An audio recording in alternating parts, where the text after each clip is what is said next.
ਦੋਸਤੋ ਇਹ ਬੈਰਿੰਗ ਨਵੇਂ ਆ ਗਏ ਜੇ ਤੇ ਹੁਣ ਤੁਹਾਨੂੰ ਸਾਈਜ਼ ਵੀ ਇਹਦਾ ਦੱਸਦੇ ਆ ਵੀ ਬਾਹਰਲਾ ਬੈਰਿੰਗ ਕਿਹੜਾ ਸਾਈਜ਼ ਹੈ। 3211 ਇਹ 3211 ਬਾਹਰਲੀ ਸਾਈਡ ਦਾ ਹੈ। ਬਾਹਰਲੀ ਸਾਈਡ ਦਾ ਹੈ। ਹਾਂਜੀ ਹਾਂਜੀ 3211 ਦੋਸਤੋ ਬਾਹਰਲੀ ਸਾਈਡ ਦਾ ਹੈਗਾ ਜੀ। ਇਹ ਵੇਖ ਸਕਦੇ ਜੀ 8313 3313 3300 3313 3313 ਇਹ ਅੰਦਰਲੀ ਸਾਈਡ ਦਾ ਹੈਗਾ ਜੀ। ਇਹ ਸੀਲ ਵੀ ਜਨਾਬ ਅੰਦਰਲੀ ਸਾਈਡ ਦੀ ਹੈਗੀ ਜੀ। ਤੇ ਇਹਨੂੰ ਹੁਣ ਜਨਾਬ ਕੰਪਲੀਟ ਕਰੂਗਾ ਜਨਾਬ, ਮੁਕੰਮਲ ਕਰੂਗਾ। ਤੇ ਇਹਨੂੰ ਹਰ ਡਰਾਈਵਰ ਨੂੰ ਚਾਹੀਦਾ ਵੀ ਪਹਿਲੇ ਡੀਜ਼ਲ ਨਾਲ ਜਾਂ ਮੱਟੀ ਦੇ ਤੇਲ ਨਾਲ ਇਹ ਜਿਹੜੇ ਨਾ ਇਸੇ ਬੈਰਿੰਗ ਦੇ ਹੱਬ ਵੀ ਤੇ ਜਿੱਥੇ ਕੋਨਾ ਵਗੈਰਾ ਨੂੰ ਧੋਵੇ ਵੀ ਕੋਈ ਕਚਰਾ ਮਚਰਾ ਕੋਈ ਹੈਗਾ ਤਾਂ ਉਹ ਨਿਕਲ ਜਾਵੇ, ਸਫਾਈ ਹੋ ਜਾਵੇ। ਤੇ ਇਹ ਹੁਣ ਜ਼ਹੂਰ ਭਾਈ ਇਸ ਨੂੰ ਧੋ ਨੂੰ ਤੇ ਜ਼ਹੂਰ ਭਾਈ ਹਰ ਫਨ ਮੌਲਾ ਨੇ ਤੇ ਜਿਹਦੇ ਇਹਨੂੰ ਲਿਜਾਓ ਉਹ ਕੰਮ ਕਰਦਾ ਹੈਗਾ। ਇਹ ਵੇਖ ਲਓ ਜਨਾਬ ਇਹ ਧੋਣ ਲੱਗਿਆ ਜੇ।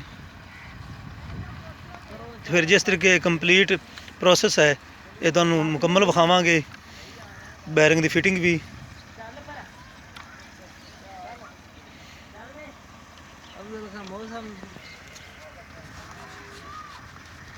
ਕਪੜਾ ਮਾਰਦਾ ਪਿਆ ਜਨਾਬ ਜ਼ਹੂਰ ਭਾਈ। ਗਰੀਸ ਗਰੂਸ ਲੈ ਆਓ ਭਾਈ, ਲੈਣ ਦੀ ਗਰੀਸ। ਅੱਛਾ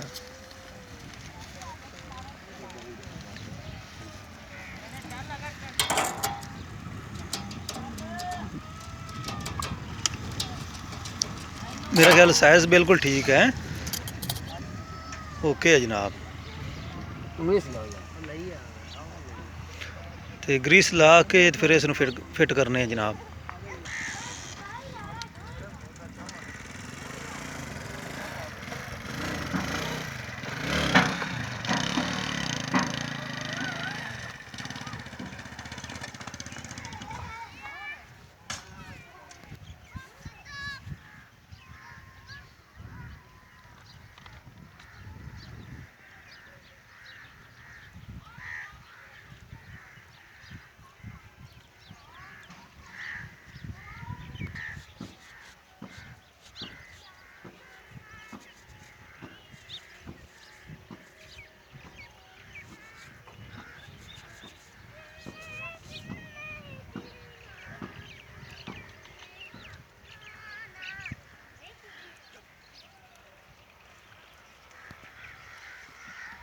तो दोस्तों यह मरहला जनाब शुरू हो गया जे फिटिंग का।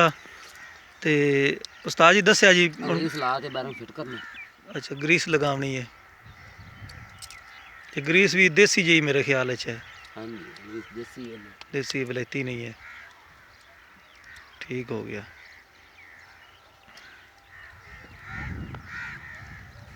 लो दोस्तों यह देख सकते जी ग्रीस लगा के सील फिट करनी है।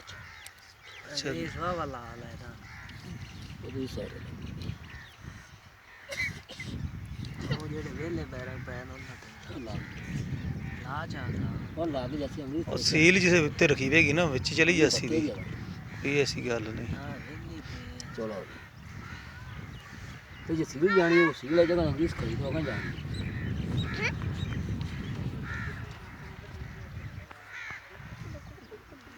सील रखी जाती पी जे दोस्तों। तो अंदर वाला जड़ा ना बैरिंग मुकम्मल हो गया। तो इसनूं शाफ्ट के उपर पहियां लगा ते फिर बाहरली साइड जी है वो कंप्लीट की जासी। चलो जी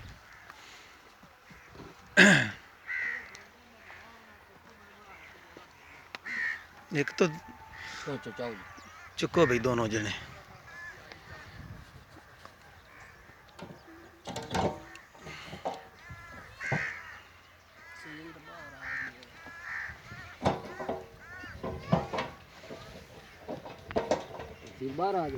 नहीं खड़ी है सील अपनी जगह ते ये थोड़ी जी बाहर निकली तो पै जा सील। लेकिन अगर अपने ना हाली जगह आदि तो नहीं आ रहा हुण निकली सील।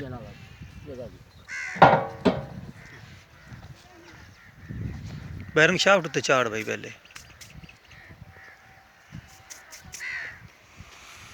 दोस्तों ये ਡਾਇਰੈਕਟ ਉਸ ਤਰੀਕੇ ਨਹੀਂ ਚੜਿਆ ਜੇ ਹੁਣ ਪਹਿਲੇ ਸ਼ਾਫਟ ਉੱਤੇ ਬੈਰਿੰਗ ਚਾੜੇਗਾ ਉਸਤਾਦ, ਇਹ ਮੇਰੇ ਖਿਆਲ ਉਸਤਾਦ ਤੋਂ ਗਲਤੀ ਹੋਈ ਹੈ।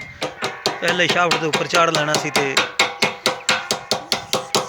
ਅਗਰ ਇਹ ਸ਼ਾਫਟ ਤੇ ਬੈਰਿੰਗ ਨਰਮ ਆਸਾਨੀ ਨਾਲ ਚੜਦਾ ਤਾਂ ਫਿਰ ਉਸ ਤਰੀਕੇ ਵੀ ਚੜ ਸਕਦਾ ਸੀ, ਲੇਕਿਨ ਅਸਲ ਤਰੀਕਾਕਾਰ ਇਹ ਹੀ ਹੈਗੇ ਜੀ।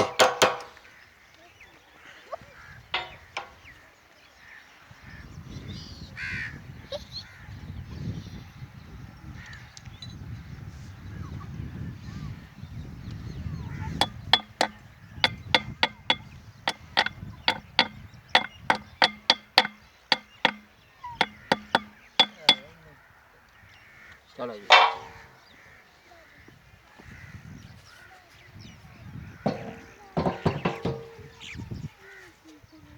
सील तो खड़ी बाहर है, सील भी पै जाती जैसी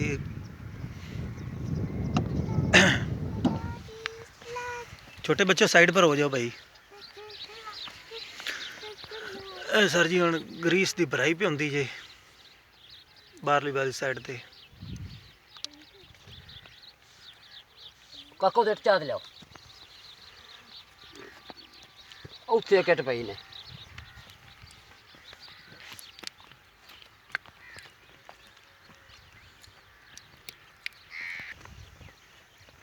ग्रीस ना मुकम्मल भर दिता गया जनाब।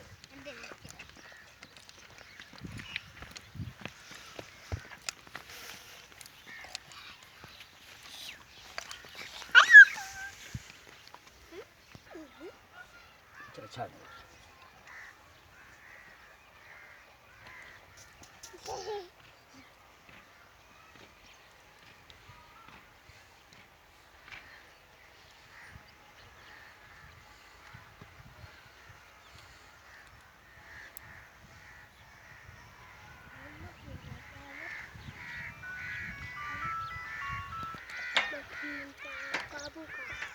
बाहरली साइड वाला जनाब बैरिंग लगता पिया जी दोस्तों।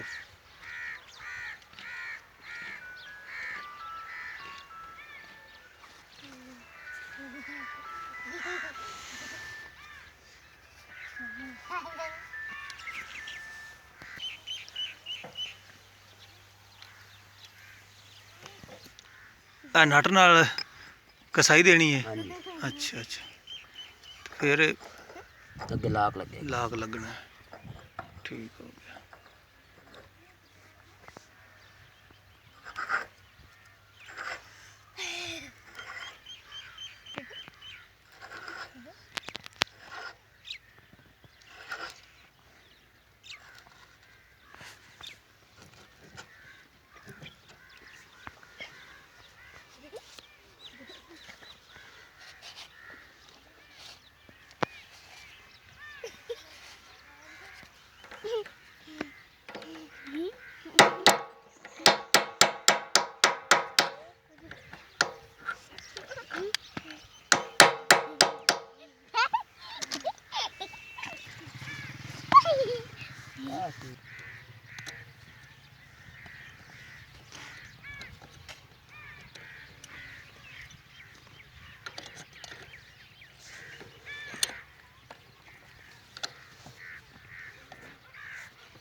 ਕਿਹੜੇ ਤਰੀਕੇ ਨਾਲ ਕਸਾਈ ਵੀ ਦਿੰਦਾ ਵੀ ਉਸਤਾਦ।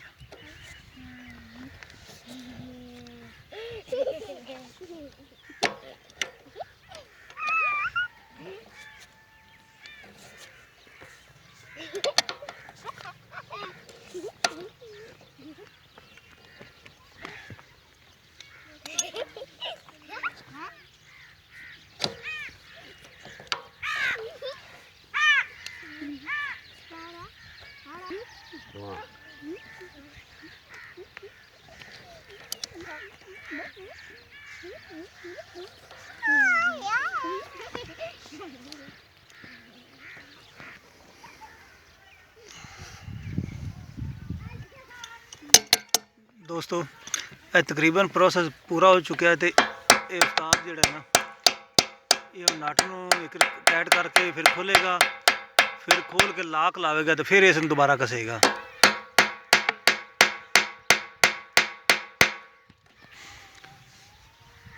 ਦੋਸਤੋ ਇਹ ਨਟ ਦੇ ਅੱਗੇ ਲਾਕ ਲੱਗਿਆ ਹੋਇਆ ਸੀ ਤੇ ਹੁਣ ਉਸਤਾਦ ਕਹਿੰਦਾ ਵੀ ਲਾਕ ਇਹਦੀ ਪਿਛਲੀ ਸਾਈਡ ਤੇ ਲਾਊਂਗਾ ਵੀ ਇਹਦੀ ਜਿਹੜੀ ਚੂੜੀ ਉਹ ਥੋੜੀ ਜਿਹੀ ਡੈਮੇਜ ਹੈ। ਤੇ ਮੈਂ ਕਿਹਾ ਵੀ ਇਸ ਤਰੀਕੇ ਤੇ ਮੇਰਾ ਜਿਹੜਾ ਮੈਂ ਦੱਸਦਾ ਪਿਆ ਉਹ ਫਿਰ ਗਲਤ ਹੋ ਜਾਵੇ। ਇਹ ਜਿਹੜਾ ਨਾ ਲਾਕ ਇਹ ਅੱਗੇ ਲੱਗਣਾ ਸੀ, ਜਿਹੜਾ ਹੁਣ ਭਾਈ ਵਾਰੀ ਕਹਿੰਦੇ ਪਏ ਨੇ ਹੁਣ ਪਿਛਲੀ ਸਾਈਡ ਤੇ ਲਗਾਊਂਗਾ।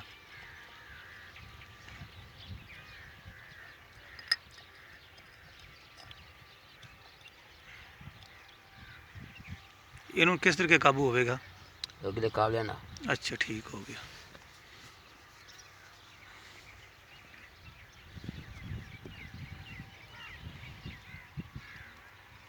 जी लाक नूं काबले लगते पे जे भाईजान, ये लाक कित्थे नूं काबू कर लवेगा तो सारियां परेशानियां ख़त्म।